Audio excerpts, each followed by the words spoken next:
పూరా లోకల్. నమస్తే, welcome to పురాలకోల్. ప్రస్తుతం మనం తెలంగాణ బీజేపీ రాష్ట్ర ప్రధాన కార్యాలయంలో రాష్ట్ర ప్రధాన కార్యదర్శి కాసం వెంకటేశ్వర్లతో ఉన్నాము.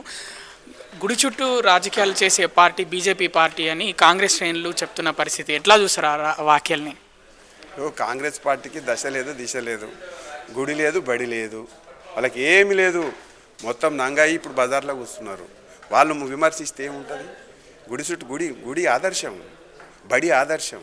అవి రెండు పక్కకు పెట్టేసి రాజకీయాలు చేయడం కుదరదు. అవి రెండు పక్కకు పెట్టి రోజు జీవితం కూడా గడవది. వాళ్ళు కాంగ్రెస్ పార్టీ అది అర్థం చేసుకుంటే మంచిది. వాళ్ళు అందుకనే గుడిని బడిని వదిలేసారు కాబట్టి వాళ్ళు ఎక్కడ కూర్చున్నారు? అధికారానికి దూరంగా 22 రాష్ట్రాల నుంచి దూరంగా నెట్టివేయబడ్డారు. మళ్ళీ వచ్చేటువంటి పరిస్థితి కూడా లేదు. కాబట్టి వాళ్ళు మాట్లాడేది గుడి బడి మాట్లాడితే వాళ్ళు ఎప్పుడు అట్నే మాట్లాడతారు. కొత్త ఏం కాదు వాళ్ళకు. రాజకీయాలలో వాళ్ళు ఎప్పుడు కూడా అస్పష్టమైనటువంటి నిర్ణయాలు ఉంటాయి, హిందూ వ్యతిరేక నిర్ణయాలు ఉంటాయి.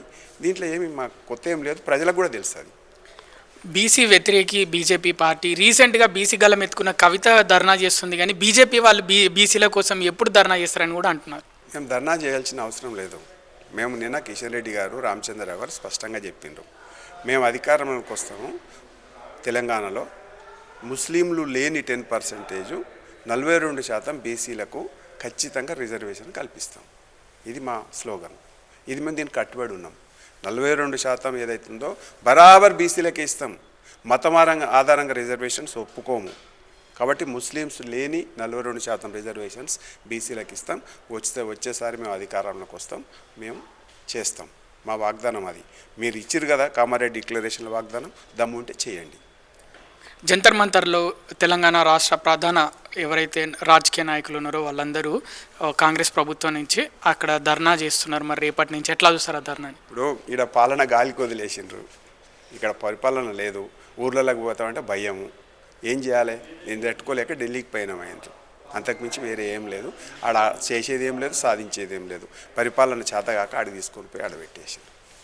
ఇప్పుడిప్పుడే చూస్తున్నాము బీఆర్ఎస్ పార్టీలో అంటే ముఖ్య నాయకులు అటు ఎమ్మెల్సీ కవిత, ఇటు జగదీశ్వర్ రెడ్డి అంటే ఎమ్మెల్యే జగదీశ్వర్ రెడ్డి మధ్య అంటే వాళ్ళు పరస్పర విమర్శలు చాలా హీట్ ఎక్కుతున్నాయి. మీరు ఎట్లా చూస్తారు వీళ్ళ విమర్శల్ని?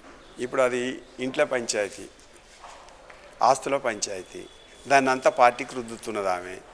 దాన్ని మనం ఏం చేస్తాం? దాన్ని అలా ఇంట్లో కుటుంబ పంచాయతీ గురించి మనం ఏం కామెంట్ చేస్తాం?